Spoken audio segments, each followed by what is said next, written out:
Welcome to the Krusty Fox, and if you like your recaps freaky, then I've got you covered, because today we're hiding behind the sofa for Season 2, Episode 3 of Sex and the City, entitled The Freak Show. Don't forget to stay tuned until the end of the video for last week's top comment and this week's question. Carrie starts us off by musing about the hopes and dreams that brought New York's forefathers flocking to the Big Apple via Ellis Island. I personally don't remember the American dream ever being about toxic relationship time loops or obscene amounts of credit card debt, but then again, I am English.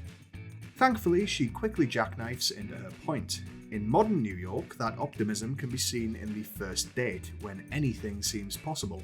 A clear sign that this show debuted in a pre-Tinder and Grindr world, considering that the extent of your hope for a first date these days is that they've had a wash first and at least wait until you've climaxed before they murder you.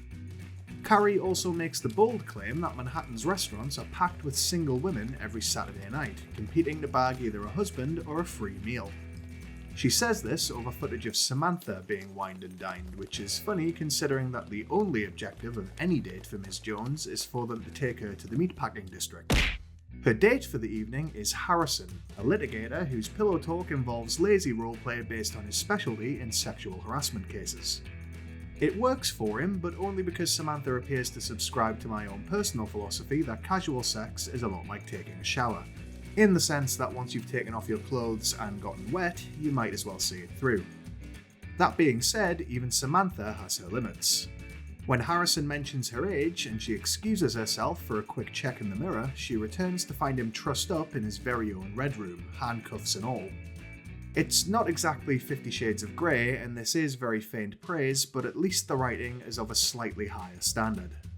At a coffee table book launch she organised, appropriately titled My Wreckage, she tells Carrie and Miranda what went down.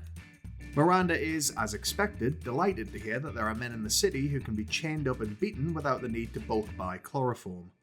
Once more proving that the series isn't half as progressive as it thinks it is, she labels as freaks anybody who likes anything spicier than vanilla in the bedroom.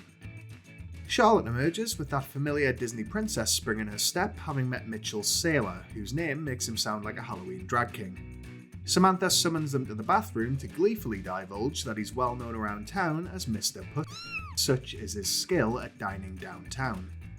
This puts a predictable dampener on Charlotte's intention to date Mitchell, in part due to her unwillingness to be seen with a man known by that particular name, and also, as implied by Carrie, because she isn't a massive fan of anyone having a box lunch.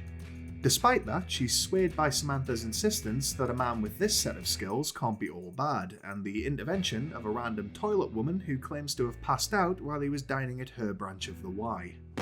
In an effort to prove to Miranda that all men aren't secretly maniacs, Carrie decides to go on a series of blind dates, which is a bit like going to a Rolling Stones concert and expecting not to see a receding hairline. Her date for the evening is PJ, an award-winning documentary maker who Carrie quickly establishes is only in it for the money and not some lofty art house sensibility. This leads her to call him soulless, as though her whole career isn't based on making bank off the sexual misadventures of everybody in her orbit. Strike one.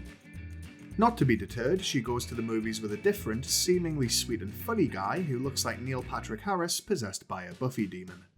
In keeping with this, he goes off like a defective landmine in the face of a fellow cinemagoer for the high crime of standing too close to them. Strike two. Her third victim is stockbroker Max, because as you all know by now, New York's job pool is about as shallow as a chihuahua's rectum.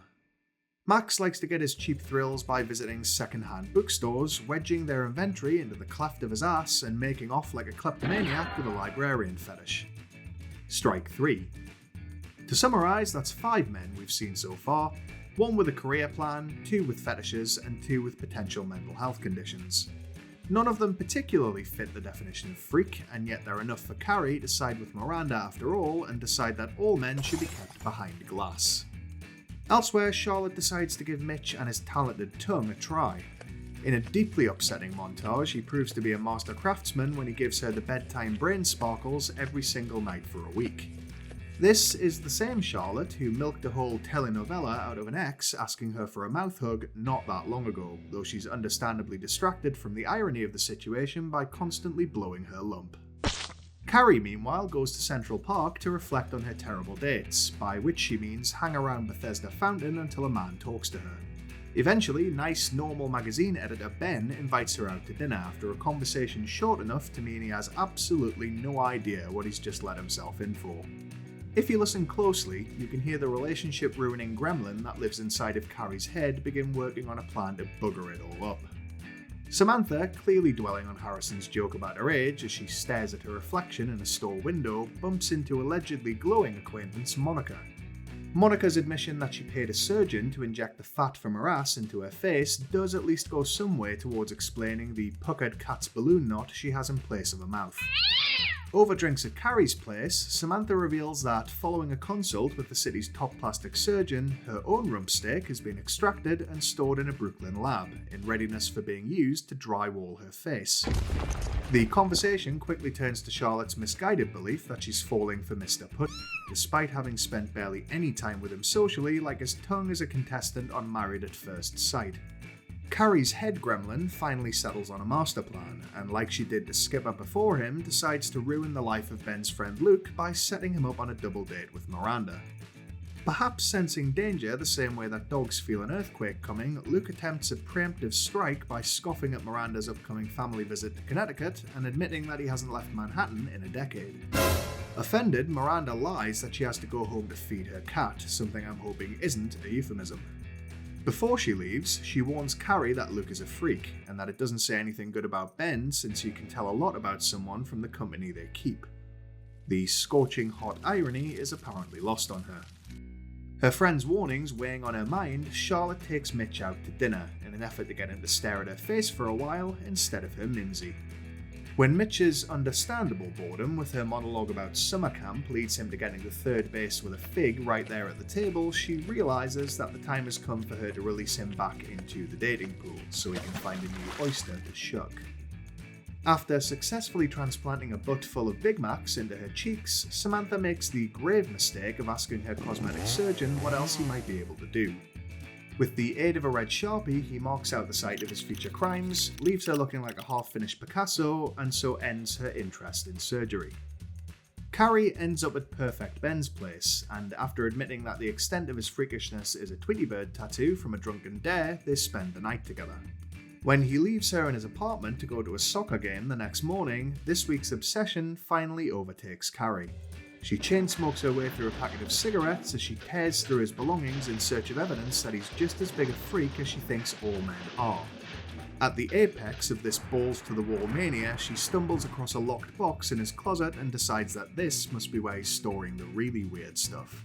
Ben strolls back through his front door to find that Carrie's gone full gremlin, perched on top of the bed and going at the lockbox with a letter opener like Gollum on crack. When she admits that she was looking for something freaky, he opens the box to reveal a collection of Cub Scout badges. This confirms to Carrie that she has become the freak. Although, in fairness to her, Ben never actually says that the badges are his, and so there's a chance that she just dodged the prospect of becoming Mrs. Jeffrey Dahmer. Carrie ends the episode by recalling a story that she told Ben when they first met about once seeing the world's fattest twins at a state fair, who she was surprised to find were married. To which I say, take your body shaming and fat phobia, Carrie, and f*** yourself with them. So that's it for this installment. If you enjoyed this episode, please leave a like to let me know, subscribe for more every week, and if you can, share these videos so that we can all watch Carrie's continuing freak show together. And last week, I asked you whether Carrie was right to give her opinion on Susan Sharon's marital strife. Commenter Nina said no, as they don't like to comment on or judge other people's relationships. Me neither, Nina. Me neither.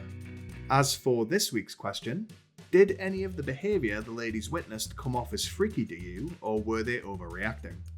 Answers in the comments below please, and the best will appear in the next video. Either way, thanks for watching, and as ever, if you can't be good, be crusty.